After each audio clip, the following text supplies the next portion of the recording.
So I've started reading The Enchanted April by Elizabeth von Arnim. I am currently on chapter 8, so page 69. I wanted to start my vlog update here because, well, first thing, before I even tell you what this book is about, Mrs. Fisher is irritating me. I mean, it's still just the beginning, but Mrs. Fisher is super annoying. She's pissing me off, you know? She's like the Victorian lady, and now they're like this book was written in 1922. She's irritating me. Anyways, that's the first thing I had to say. Get that out of the way before I tell you what the book's even about. Four ladies who do not previously know each other or do not otherwise know each other decide to rent a medieval castle villa house thing in Italy for the month of April because they are just, for their own reasons, sick of being in London. They have things going on in their own personal lives. They want some rest, some time away from their real, normal, everyday lives. We begin with this one woman named Mrs. Wilkins. I'm really bad with names. Yeah, I was right. Mrs. Wilkins. And I really liked her tone of voice. She really grabbed me, and that's like, after reading the first page of this book, which is from her perspective, is what made me want to buy this book and continue reading, because she's talking about being eating lunch at her club and then looking out the window and it's pouring rain and she's just miserable, and she's just been such a good wife her whole life. And I don't know why I said it in a tone of voice, but she's been such a good wife her whole life. Mind you, this was written in 1922, so those themes are there for sure. The male-female dynamic is very old-fashioned in that regard because of that. But it feels like a pretty progressive novel, I would think. But I don't know what was going on around that time. I think, like, feminism kind of started to kick off around that time. Like, my history is pretty bad around that. But I think, yeah, the suffragette movement was around that time. So, anyway, I'm digressing. But I really liked her tone of voice. She's talking about money and how, these are definitely like, they're doing okay financially. They're what I would describe as middle class people, typically, at least the first two women.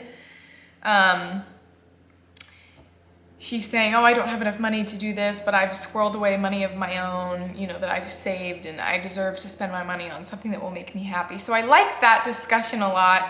To hear about her talking about her relationship with her husband was, you know, sad. Hearing from her husband's perspective, he kept saying, oh, I married the wrong woman, kind of a thing, and he just wants like a perfect doting little wife. So I have a feeling this book's going to be all about personal growth and learning things about how to make themselves happy in their own lives, like being an independent woman or whatnot. So I really like that concept. And then our second woman, Mrs. Arbuthnot, I love hearing from her perspective as well. She seems like she's working on her own issues as well, but I like her character. And then, like we said, we have Mrs. Fisher, who's the widow, the Victorian widow. She's annoying, man. She just is entitled and irritating, and I love the way that Mrs. Arbuthnot is, I don't know how you pronounce her name, but Arbuthnot is interacting with her and responding to her, because she's like, she will not have the upper hand over me.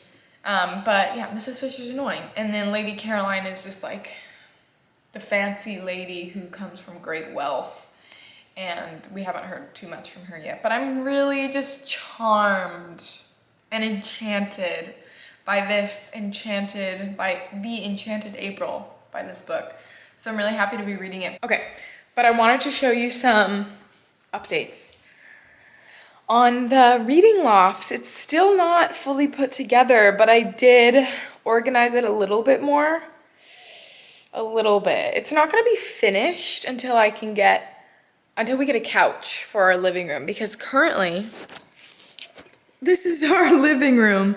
We have our little two-person couch and coffee table from our studio apartment. But, you know, we just moved in like things take time, you know, but let's walk up our little stairs into our loft. So this is the current state of things. The floor creaks. Cool. So we do have some books organized. in the shelves. Still some just randomly strewn about the floor. But I'll do like a brief little tour because this is exciting. My brother made both of these bookshelves for me. I commissioned him to make these for me because I don't know, I saw bookshelves out in the wild that were like $1,000 and I'm like, dang. And I asked my brother if he could make something like it for me and he's like, yeah, no problem. So that's awesome. This is just an old bookshelf over there. But yeah. So we have all that there. Our little Kurt Vonnegut section, and then Virginia Woolf, Toni Morrison, James Baldwin, Elena Ferrante, Clarice Lispector, John Steinbeck, Richard Yates, E.M. Forrester, my NYRB editions, Kazuo Ishiguro, and then some, I don't know, a conglomeration of authors down there.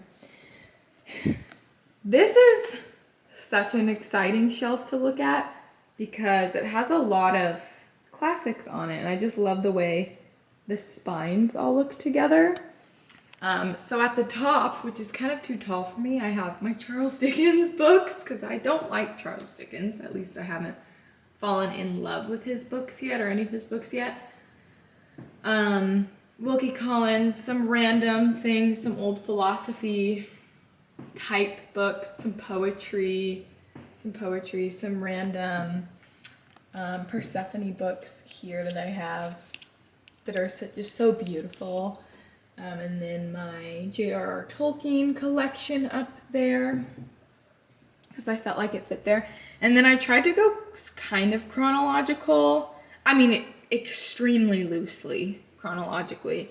But I have the Bible there. The Iliad's supposed to go right here, but it's downstairs because I was just reading it. My other copy of the Iliad, the Odyssey, Plato. So a lot of like the Greeks, and then we get into the Romans. Oops.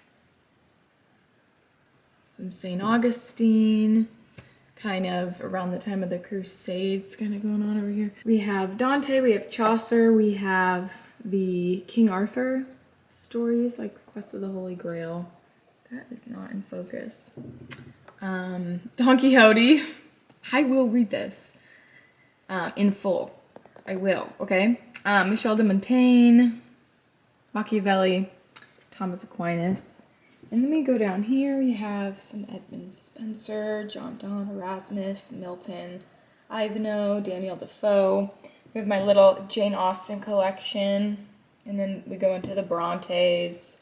And then we go into George Eliot. And then we go into Elizabeth Gaskell. Again, this is just like the Victorian section. It's not chronologically ordered within that because that seemed unnecessary and like it would have taken a very long time. And I wanted to keep authors together. So Gaskell, Oscar Wilde, Henry James, Anthony Trollope, William Makepeace Thackeray. And then we have the Christina Rossetti that I just recently got from that used bookstore, Moby Dick. And then we go into some American fiction. Over here, we have my little Hemingway collection. And then from there, after Hemingway, it just is kind of grouped fairly randomly.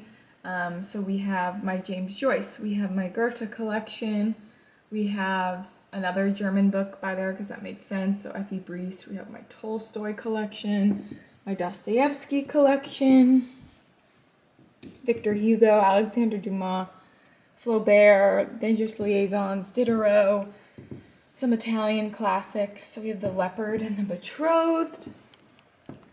And then we have Stendhal down there. And then my Zola collection, which I'm just so excited to dip back into. Again, I've only read The Lady's Paradise, but I keep thinking about that. I might pick that one up, one of his books up next. Yeah. Just like a random mix. And then there's some space there because, I don't know, I think I wanted to leave space here. There's gaps up here because I have books downstairs that are supposed to go in those sections that I just took out of the or off of the shelves. But I wanted to leave that space there in case I wanted this to expand. I don't know, I just feel like it's good to leave some space, even though I do have random stuff strewn about. But over here I have it's just piles, you know what I mean? I have some fantasy books. I'm going to take the fantasy books out of the bottom of that and put more groupings of, I don't know, just, I guess, general fiction, some classics up here. This is super cute because I couldn't move the shelf, so I have to stack like a short stack of books up here. So I put my little 1984-ish collection there, and Brave New World also went with that, you know, kind of, it just naturally goes, right? And it's all red, which is super cute.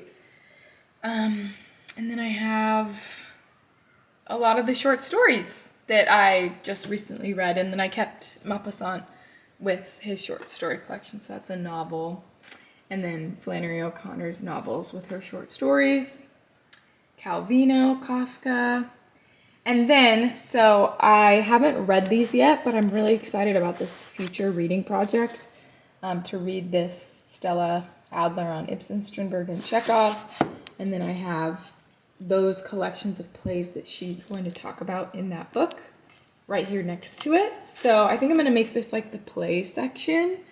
It'll definitely expand because I know I have more, but for now that's what it looks like. And then my Faulkner collection, which I actually have not read any of those yet. I'm really nervous, but I will get to it. I have Brideshead Revisited, Miss Lonely Hearts, and Invisible Man. I have not yet read these two either, so I'm really excited to get to these. And I want to reread this one quite badly. I know Harold Bloom mentions it in his book, How to Read and Why, that I'm currently also reading, so when I get to his essay section on that, I will gladly reread that. And then more plays, kind of down here, and then randomly Sylvia Plath, because why not? That's kind of the update on what's going on. I guess I'll show you this shelf too. So we have this shelf, which we had in the old apartment, and it's just kind of randomly thrown in there. So Liz Moore, Elif Shafak. You can see the lighting is terrible up here, or in this section. We have my Sally Rooney books, and it's just random.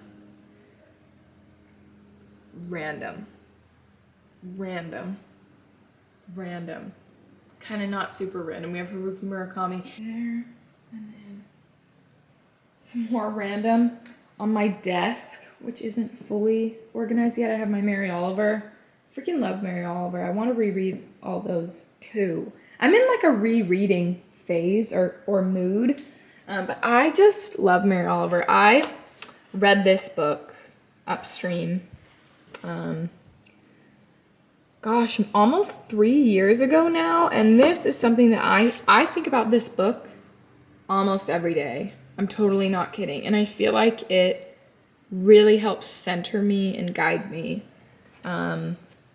Yeah, I just totally would recommend Mary Oliver if you haven't read her yet. I also love this collection of poems, so I just decided to randomly keep those separate. And then I have my little Portugal Knights Templar cup that I'm using as a pen holder. And then my Shakespeare Pelican collection and my Penguin Little Black Classic collection. My books I got from Portugal, and then 2 little mini books. This is also something that I want to reread soon.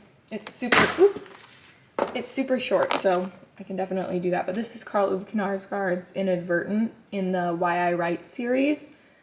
Seriously, one of my favorite essays that I've ever read on being an artist and a creative person. Abso-freaking-lutely pick this up if it sounds interesting to you. Yes, but I will keep you updated on the progress of the reading loft. I'm gonna keep reading The Enchanted April now because I love it.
I think I'm mad. I'm mad. Oh my gosh, I am loving The Enchanted April so much. It is so friggin' delightful. It's delightful. It's just friggin' delightful. And of course, a lot of the characters be annoying me sometimes, but like at the same time, it's just so lovely. It's just such a lovely reading experience. I love it. I love it. I love it. It's enchanting. It's giving me, and I haven't read Alice Hoffman, but it's giving me Alice Hoffman vibes. You know, I've seen Practical Magic quite a few times. It's giving me a little bit of practical magic vibes, but like obviously not like the fall spookiness element to it. It's like that mixed with A Room of One's Own by E.M. Forster. To me, those are the vibes I'm getting, but it's also like its own little cozy, cutesy, unique girly pop thing, you know? Oh, I just love it, but like I'm also just getting so peeved. I hope I'm wrong, but Mr. Briggs, this dude named, I'm gonna try not to spoil anything, but this dude named Mr. Briggs came into the building. He's the owner of the building that they're renting the house from. And I felt like there was a little bit of a romantic thing brewing between him and one person. But then someone else walked into the room and he's like, oh, the absolute picture of loveliness I've never seen in my life. And then I just had to put the book down because I was like, no, I really hope it doesn't shift that way. Oh my gosh, I am just so loving this book. I'll let you know when I finish. I have like 30 pages left, I think. Well, here I am again. I have 15 pages left, but I must update you on my thoughts. Oh my word. This book is starting to get very aggravating. I mean,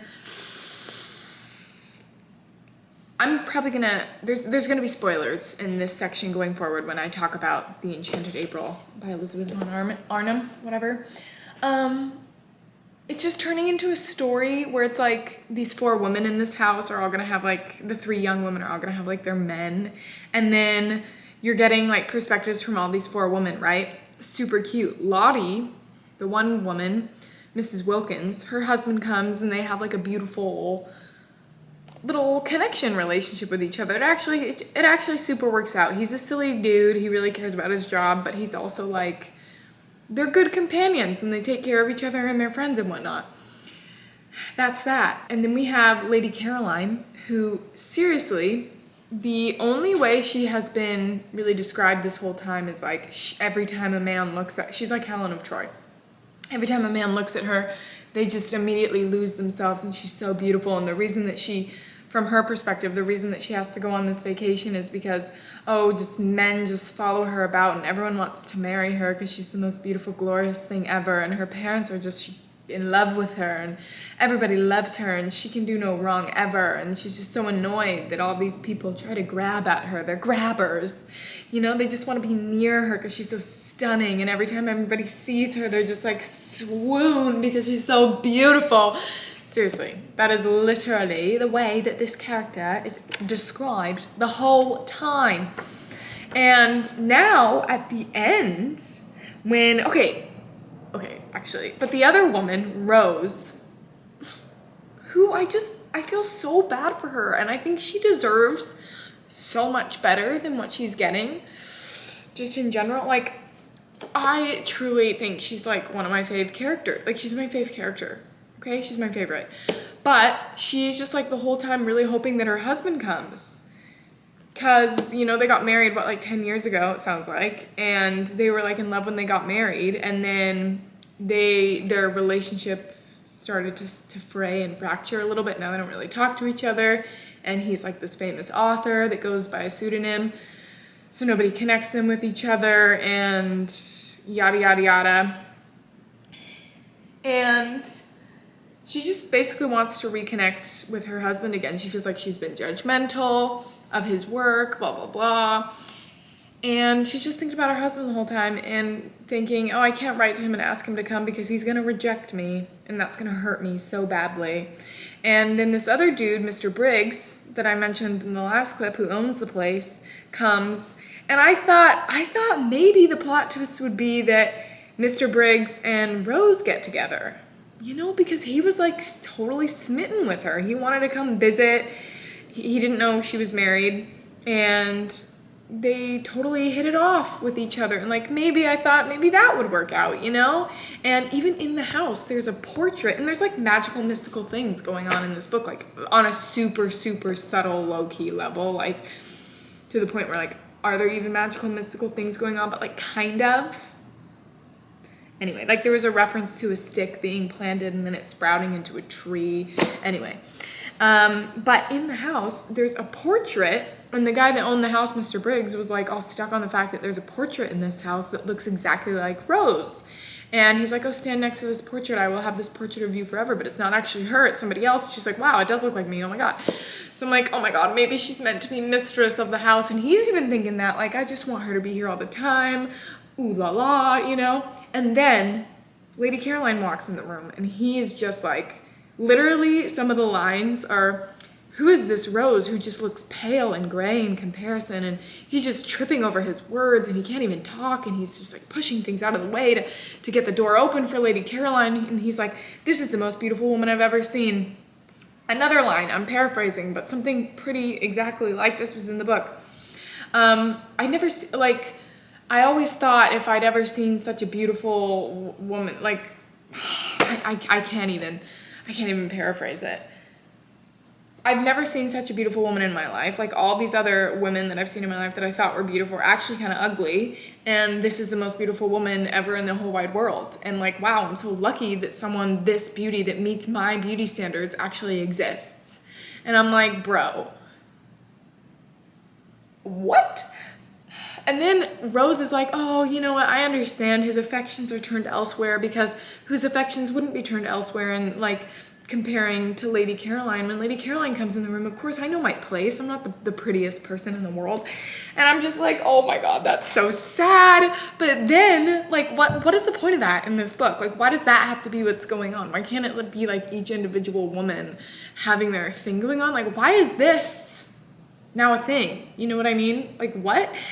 And Lady Caroline's all pissed, or she's all like, oh, it's so annoying. Like, Mr. Briggs is following me around. I like can't even go outside because he's just gonna want to sit with me and dote on me. And oh, it's so annoying being so beautiful. And she like sits on this bench and then like far away from the house, and then coming up the hill, she hears someone coming up the hill. Who is it but Rose's husband? And Lady Caroline knows him by his author name, which is his pseudonym. So there's no connection to him and Rose at all. And he goes, I came here to see you, Lady Caroline. I missed you. Your mother told me you were here. And he didn't even get the letter that his wife wrote to him. That's not why he's there. He's there because he's also smitten with Lady Caroline and wants to see Lady Caroline. I'm like, what in God's green earth is going on in this friggin' book? And he's like, just wanting to chat with her the whole time. He just like spends hours outside chatting with her, and he's just, she's just so beautiful, he thinks. Oh my God. And he goes and like waits in the house and like waits for them to have dinner together. And he literally just came to see Lady Caroline. But then Rose, poor freaking Rose, who I love and adore so much and feel so bad for, is just like thinking about her husband the whole time and just wanting him to come. And some of her lines were like, I don't understand, out of so many people in the world, why one just can't just have one person to themselves that just loves them. And I don't understand. Like, I deserve love, and I need to be confident in the fact that I too deserve love and to be loved. And I was like, oh my God. Oh my God. And then she just like goes into the room, the sitting room, while everybody's waiting for dinner.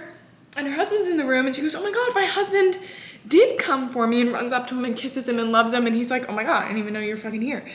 But he doesn't say that out loud. He's thinking it. And he's like, yeah. I got your letter, woo, I came. And she's like, oh, I knew you loved me. And I swear there's 15 pages left. This whole thing seems so ridiculous. I'm like, what the actual heck did you write, Elizabeth von Arnhem? This would not fly in today's world. This would not fly. There would be a riot. What is going on? I swear, it's gonna turn into a thing where at this magical villa place, the husband then falls back in love with Rose. Ferdinand, I think is his name, falls back in love with Rose, and Rose falls back in love with her husband, but she's been in love with her husband, whatever. And Lady Caroline just gonna be there and be beautiful, and maybe she'll fall in love with Briggs in the next like 2 pages, and everything's gonna be well with the world. But I'm like, y'all are forgetting that Rose's husband came there for Lady Caroline because he knew her outside of the situation. He didn't even know his wife knew her. And I have to read you a line that he said now that he's like, his wife is like hugging him.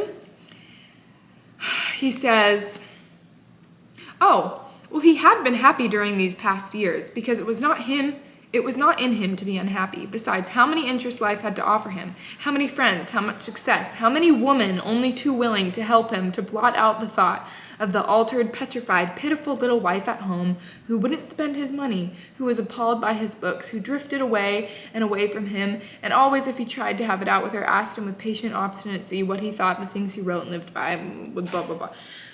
Did you hear that line? Besides, how many interests life had to offer him? How many friends? How much success? How many women only too willing to help him to blot out the thought of the altered, petrified, pitiful little wife at home? Excuse me while I finish this book. I finished it. It was cute. It was cute. But it ended exactly as I was expecting it would end after that last update that I made. They all paired off, you know? Oh, what lovely joy. Honestly, the whole Lady Caroline, Mr. Briggs thing, it was just like convenient, you know? The author wanted everyone to like be together and be so lovely and happy, and they just like put them together, but they didn't go together. Anyways, that's not the point. I still really enjoyed my reading experience with this. Like this, other than the frustration that was the men just dying over Lady Caroline for some reason, didn't make any sense. And just kind of like, I still just felt like Rose deserved better, and there needed to be more deeper conversation and reflection for this to be like a great book. It was a really good, chill, cozy, light, airy, vibey summer, cozy book time. That's what this was. It was delightful. Again, other than what totally aggravated me at the end, but like, whatever. Maybe it's just a book of its time. Well, definitely is a book of its time because like I said, wouldn't fly today. If somebody tried to make this today, would not fly. Not even a little bit, not even at all. Okay? No. So yeah, I still liked it. I mean, it's like a 4-star read for me, which might sound crazy, but star ratings are difficult. Funny thing is I've been feeling so free and open with my reading ever since I like officially stopped. I don't even know if I've officially stopped. Ever since I've like stopped updating my Goodreads, I like just kind of reading for myself, which like I am still just reading for myself even when I don't put it on Goodreads, but I feel like when you put everything that you read onto Goodreads, it almost makes you think like, how many books have I read? Like, let me make sure I tally this one, and which is stupid and doesn't even make sense. I think it's like a nice place to log things, and I feel like the star rating system was always just kind of like based off of enjoyment for me. But here I am after telling you I would probably rate this 4 stars, saying I don't want to give books star ratings anymore, but I don't want to like officially give books star ratings, you know what I mean? I like this, but felt complicated about it. It was pleasant, other than being so aggravating at times. I'm confused about my feelings about this, but I want people to read it because I want people to experience this craziness that happened at the end, with all like the romantic ridiculousness. Like what? Loved Lottie. Lottie rocked. She was just like such a beautiful, great character that was kind of like really intuitive, you know what I mean? It reminded me of the magical realism elements in the House of the Spirits, like that one aunt that was like kind of in touch with like the spirituality, or with like the spiritual realm. This book isn't really magical realism. It just like has a kind of suggestive nudge that way, but like totally not really. Also, the House of the Spirits, I'd say, is like a level 0.5 out of 10 magical realism. So that one's not super magical realism either. I'm digressing, but I finished this. There you go.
So it's time to pick my next read. I'm not exactly sure what I'm in the mood for, because I've been kind of all over the place with my reading lately, which has been super fun. But I think what I want, okay? Again, I'm not entirely sure, but I think what I want is something that's going to make me feel like comforted's probably not the right word. I want like a good story, like engrossing story that's gonna suck me in and make me forget that I'm here. You know what I mean? Like, I'm just gonna be in the story and the characters are gonna be like so real, and it's gonna make me feel like they're really there and I'm really there. You know what I'm talking about? I don't exactly know what book to pick up though, because I think that's totally, like, getting that feeling is such like a personal, unique experience. I don't know, I can't just be like, oh, read this book. Anyway, I picked up this last night, the Homeric Hymns, the Oxford World Classics edition of this, which is a fun little collection of different hymns or poems attributed to Homer. So I've read 2 so far. They were like 20 pages each. The first one was Hymn to Demeter. So that was the whole original story of Hades and Persephone. So Persephone being taken by Hades or given to Hades by Zeus and then coming back, and Demeter being so sad that her daughter's gone, and then how we get spring because she's living with her for 1/3 of the year, yada, yada, yada. The second one, I think, was called Hymn to Apollo, but that one to me was kind of all over the place, but we did get to see the original story of, because these are all retelling, of course, anyway, but our version in modern days, original version of the story of Hephaestus being cast out by Zeus and thrown into the sea, and Thetis taking him in, which was referenced in the Iliad. But we see that there, and then we hear Hera getting all mad at Zeus about stuff and about Athena and all that. Anyway, but I started reading that. I think I want to slowly move through that, but I want a novel. You know, I want like a novel. I was thinking, because I did recently, like 2 nights ago, watch the movie Atonement with Keira Knightley and like baby Saoirse Ronan, which is crazy, and Benedict Cumberbatch was in it. I never want to read that book. I've never read that book before, and I don't want to read it because that was the saddest freaking thing I've ever seen in my whole entire life. Atonement's the saddest movie ever. But in Atonement, that's set in Edwardian times, so where you get to like see these big Victorian manor homes, and then we go into like World War I and what have you, which just made me think of, which is such an interesting period in history, like the Edwardian era, like that little span of years between the end of the Victorian period and then World War I and moving onwards into what I'm calling modernity. Crazy time, because you still like have that Victorian influence and it's like you're there, but you see it being modernized. I don't know, it was just really captivating to me, like the imagery of that and the idea of that. So it was making me think about Evelyn Waugh. And I have this book, Brideshead Revisited, which is super famous. And I'm thinking maybe this. Maybe we're going to set it aside. We'll see. Thinking maybe that. What else? I've also totally, if you've seen my most recent vlog where I read books or short stories inspired by Harold Bloom, or as recommended by Harold Bloom, I'm in love with Flannery O'Connor's writing. Totally. So I do have one of her novels that I did buy recently because I love her short stories. That is The Violent Bear It Away. So this could be an option. I don't know. We're going to set these aside and think about it. Let's like scan the bookshelves and see if there's anything else. I forgot.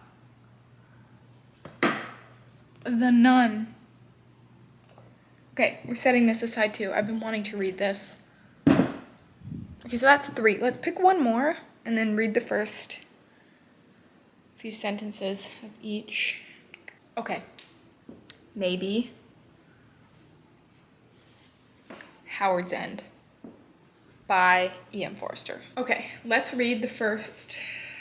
Ooh, this is so nerve-wracking. I feel like my whole life depends on whatever book I pick up next. It just, my whole happiness depends on this, you know what I mean?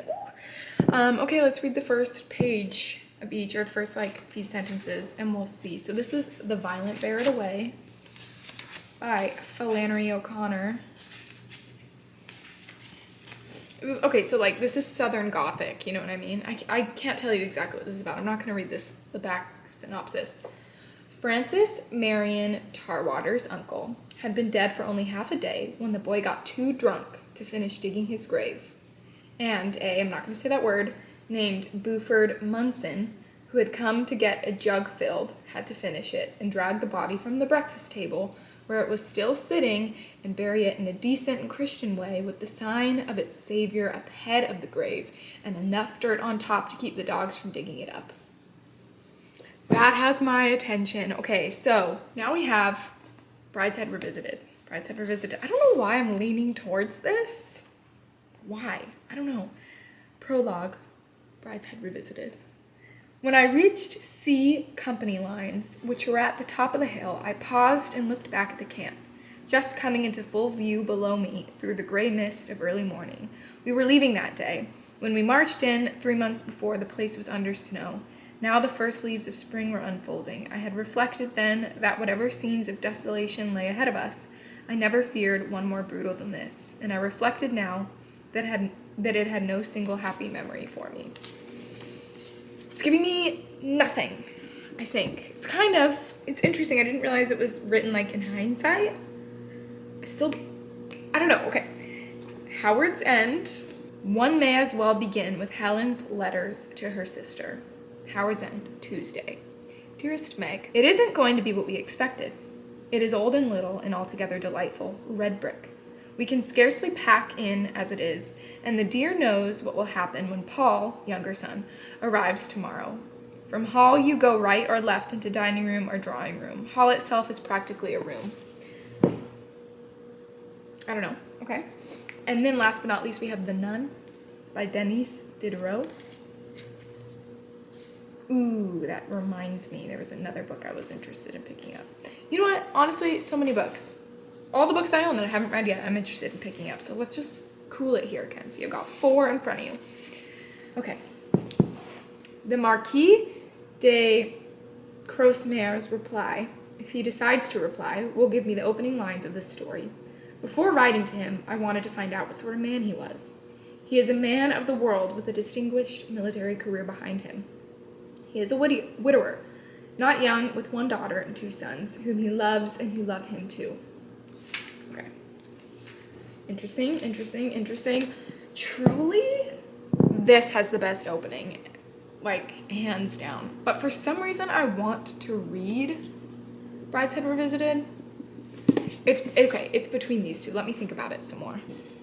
I think we're going with this because I just read the back and I'm like, ooh, I'm just in the mood, you know? I think watching Atonement put me in the mood for this time period.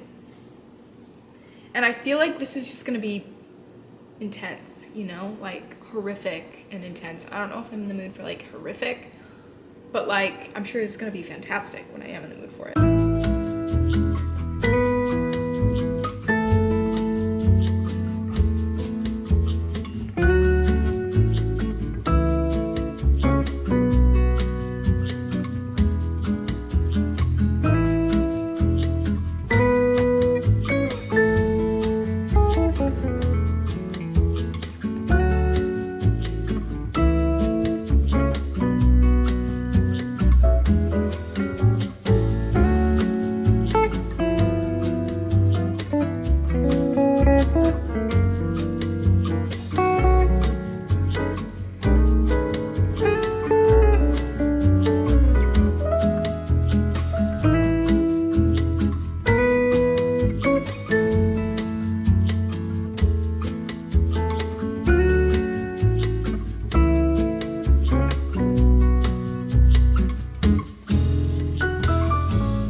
I've done my nighttime skincare routine, as you saw, and I am winding down for bed and reading a bit.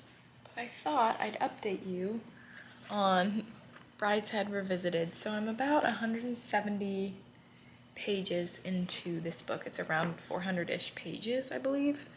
And I'm definitely liking it so far. I can't say it's like a new favorite book by any means, but the writing is beautiful.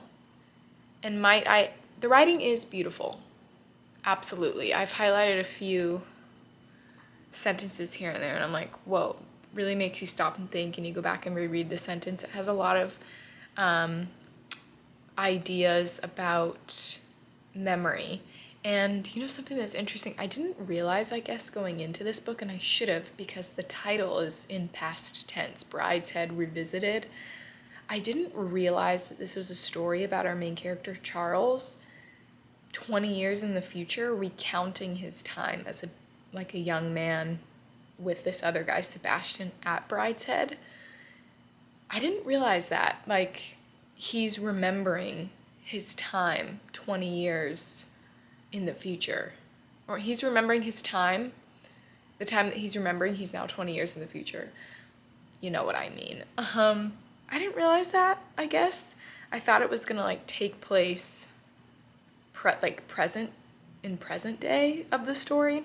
Anyway, so that's super interesting. There's lots of moments where our narrator Charles is saying, oh, but this is what I remember of this conversation. In this conversation, I've only given it a few lines, but it actually was hours long, and I don't feel the need to, it's painful to remember what so-and-so said, so I can only say this kind of a thing. So you feel like there's lots that you're probably missing, and of course, because it's from his perspective and through the lens of memory, it's unreliable to a degree. So that's super interesting. This time period too is such an interesting period in time, because it's between the First World War and the Second World War that this is taking place. And that's a fascinating period in history. I mean, what a time to be alive is all I have to say. Also, super interesting too that this book is so much about, like, how do I word this? It's so much about like the changes going on in society at that time. Again, like coming out of these Victorian tendencies after World War I, in between World War II, like I'm saying, such like a period of intense shift in the world, but especially I think in England. I mean, correct me if I'm wrong, but that's the feeling that I'm getting. So that's super interesting. There's lots of very erotic undertones to this story. It's like very subtly erotic, but like not even subtle. Like some of the comments being made, I'm like, yeah, okay, there you go. So that's fun and interesting, I guess. Something to know. Yeah, I'm liking it so far. I definitely can tell. I forget the name of that movie. Saltburn. Oh my god, I remember. Saltburn. I can definitely see where Saltburn was inspired by this book, Brideshead Revisited, because I believe, if I've heard that correctly, or if I'm remembering correctly, that movie was inspired largely by this book, Brideshead Revisited. I see it, you know, I see it, I feel it. Very different, of course, but like, I definitely see that connection. So that's interesting. I did not like the movie Saltburn, FYI, but anyway.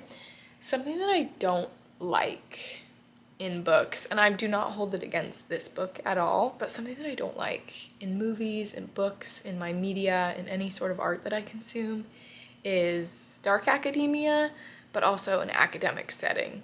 I really hate it. It really bugs me. It really annoys me. I do not like campus novels, and I should have known. I'm sure at one point in my life I did know this was a campus novel, but it is so set at Oxford. I'm like, okay, we're here. I'm in the story. This isn't my first choice, but I'm ready to be taken along for the ride, you know what I mean? So yeah, that's something that super bugs me. I don't like it when there's like young people having these like conversations and like going to class and stuff like that. I just think it's really annoying. I just don't know, I don't like that setting. I never have. So yeah, those are my feelings about this book so far. Again, beautifully written. Beautifully written. Also, I forgot to mention, I wanted to tell you, I did finish this book today, the Homeric Hymns. I didn't realize that this book contained the origin story, basically, of how Aeneas was conceived. I didn't know that. I think in the Iliad it was referenced that he was Aphrodite's son, of course, but I have read the Aeneid before, around the time that I read the Iliad and the Odyssey for the first time, and because I did just recently reread the Iliad and the Odyssey, I really want to reread the Aeneid, and while I was this read-through of the Iliad, I was making note of and highlighting really any moment that Aeneas was mentioned, because I just think that's interesting lore. I just think that's interesting lore, and I just liked seeing that. I thought it was super fun to see that in this collection of Homeric hymns. I have to share this line. It's more than a line, it's a paragraph, okay? On page 230 of Brideshead Revisited. This is fantastic. You know, Father Mowbray hit on the truth about Rex at once, that it took me a year of marriage to see. He simply wasn't all there. He wasn't a complete human being at all. He was a tiny bit of one, unnaturally developed, something in a bottle, an organ kept alive in a laboratory. I thought he was a sort of primitive savage, but he was something absolutely modern and up-to-date that only this ghastly age could produce, a tiny bit of a man pretending he was the whole. I'm sorry, I don't know why that just like took me out. I love that. I love that description. I'm almost around page 300 of Brideshead Revisited. I'm going up the stairs to the loft, by the way. And it's making me, I feel like pretty emotional today. It's making me feel super emotional. I think like somber nostalgia is something that really affects me. When that's a kind of theme or an energy I'm getting from a book. Like, these are two totally different books, but Kazuo Ishiguro's Never Let Me Go has the same kind of energy that I'm starting to get. It's kind of been throughout Brideshead Revisited, but that I'm really specifically picking up on now, and that's really affecting me now. Yeah, it's making me super emotional. When you think about your life in hindsight, that's when you can really see the moments that created you and shaped you, and it's like, well, it's gone and you can't touch it anymore. You can't go back and hold it and grab it because you're only recognizing it, and you only can recognize it in hindsight, and it's not there anymore. And it's just crazy how much of your life is pretty much lived in hindsight, and like we are formed through hindsight. I don't know. It makes me like truly emotional. So I feel like I have to put the book down. I feel like I have to put the book down right now and pick something else. I feel like because I have been reading so much like ancient Greek literature, like classic literature recently, I really want to go back to, and I feel like this might cheer me up. I want to go back to Sappho. I've read these before, but I want to like reread everything right now. That's kind of like, that's totally the mood that I'm in. I want to reread absolutely everything. But let's do some Sappho, because this might be happy and lovey and lovely. I don't know. I'm sorry, I actually picked this back up. I read like two of the fragments of Sappho, and I decided to go back to this, so okay. This book is really making me emotional, as I was saying before. I think that the second, I guess you could say like, yeah, like the second half of this book has been so emotionally striking. What? I guess that's what I'm gonna say. And you know how I was just saying before, how I feel like you really understand your life primarily in hindsight, and he's telling us the story in hindsight, like from memory.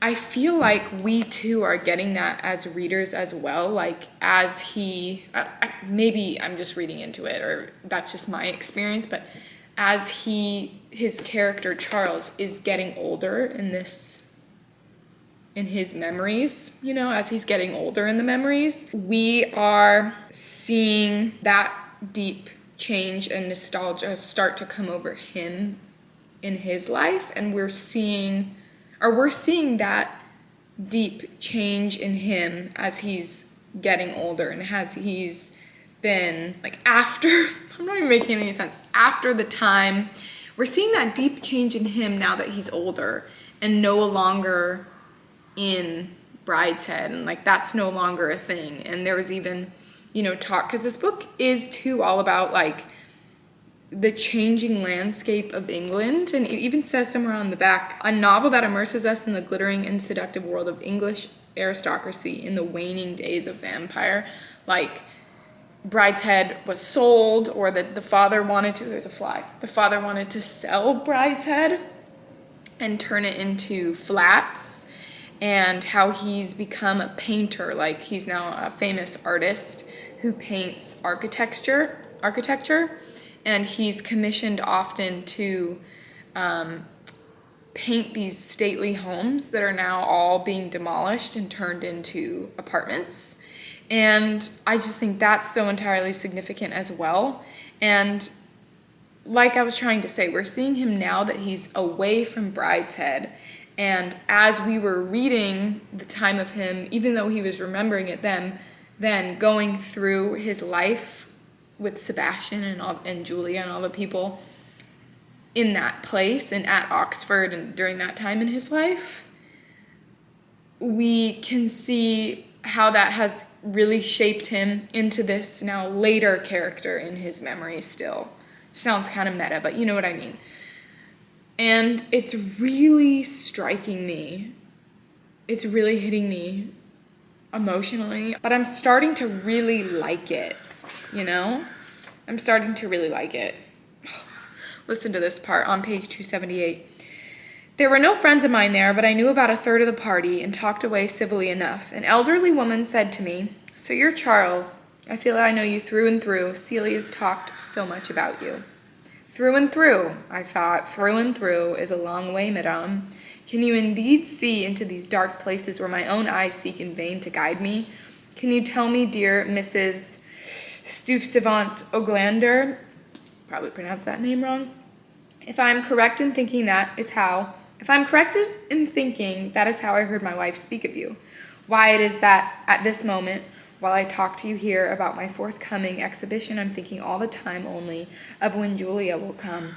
Why can I talk like this to you but not to her? Why have I already set her apart from humankind and myself with her? What is going on in those secret places of my spirit with which you make so free? What is cooking, Mrs. Stuyvesant Oglander? Still Julia did not come, and the noise of 20 people in that tiny room, which was so large that no one hired it, was the noise of a multitude. Can you hear the crows? Yes. It's just, I cannot drive home the point enough. This book is all about freaking nostalgia and change and growing up, and in like a society growing up in a way. And like how there isn't even a line in here like change is the only thing of humanity. What? Do you want to change? It's the only evidence of life. Change is the only evidence of life. That's what this book is about, change. And it's sad. Life is sad. Life is pain because life is change. Bro, I'm gonna read something else to you. I'm so sorry. At one point I'll stop, I promise, and then you just finish the book, okay? I knew what she meant, and in that moment felt as though I had shaken off some of the dust and grit of 10 dry years. Then in all ways, however she spoke to me, in half sentences, single words, stock phrases of contemporary jargon, and scarcely perceptible movements of her eyes or lips or hands, however inexpressible her thought, however quick and far it had glanced from the matter in hand, however deep it had plunged, as it often did, straight from the surface to the depths, I knew. Even that day when I still stood on the extreme verge of love, I knew what she meant. Oh.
so I literally just finished Brideshead Revisited. I've literally just finished Brideshead Revisited, and I'm sorry I look like a hot mess express, but I've looked like a hot mess express this whole week, and it's fine. We're having relaxing time. It's all good. I'm so glad I read this. I really, really, really liked this book.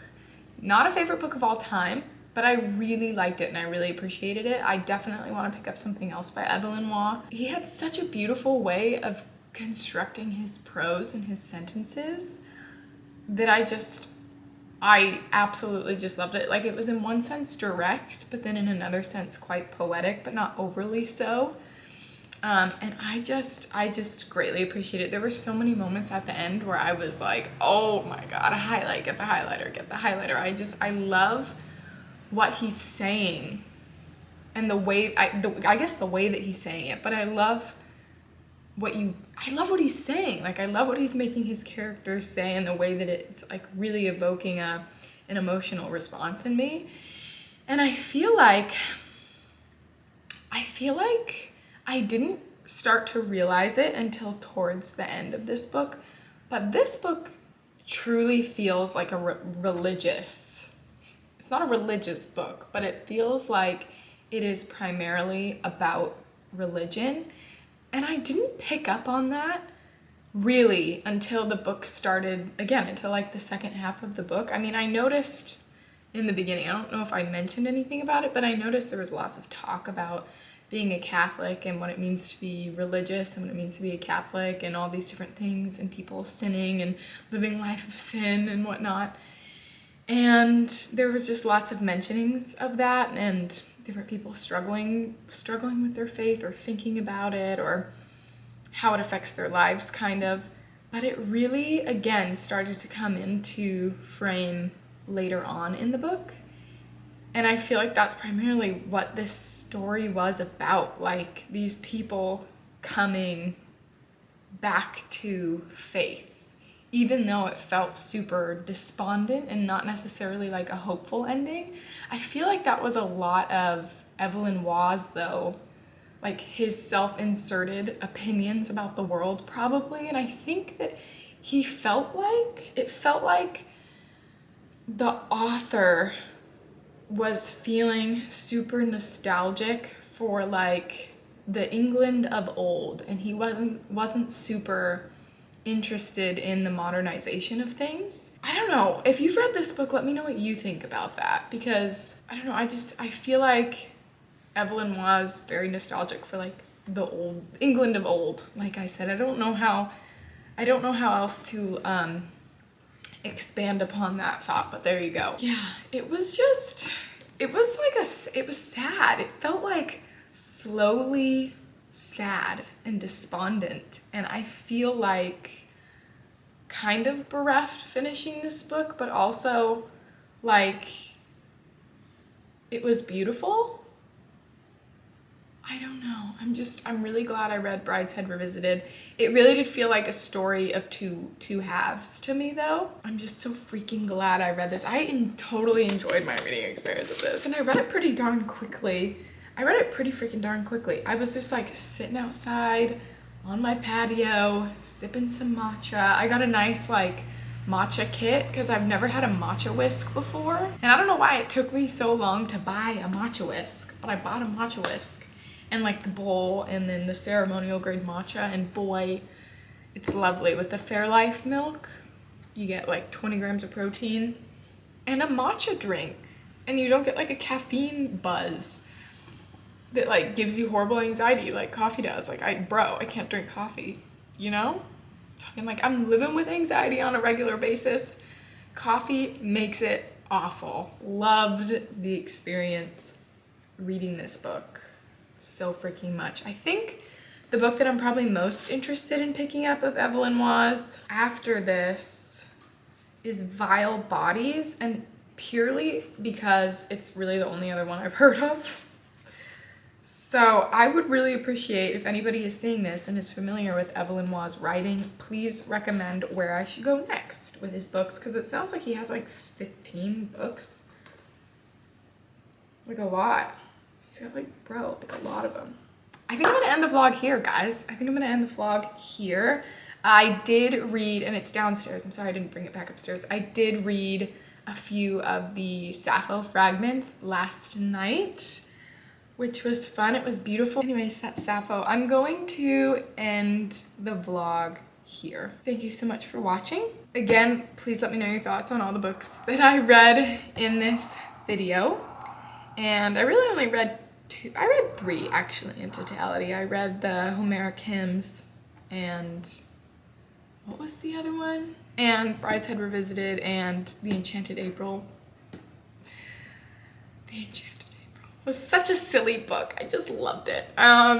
Yeah, again, thanks so much for watching. Have a great rest of your day and goodbye.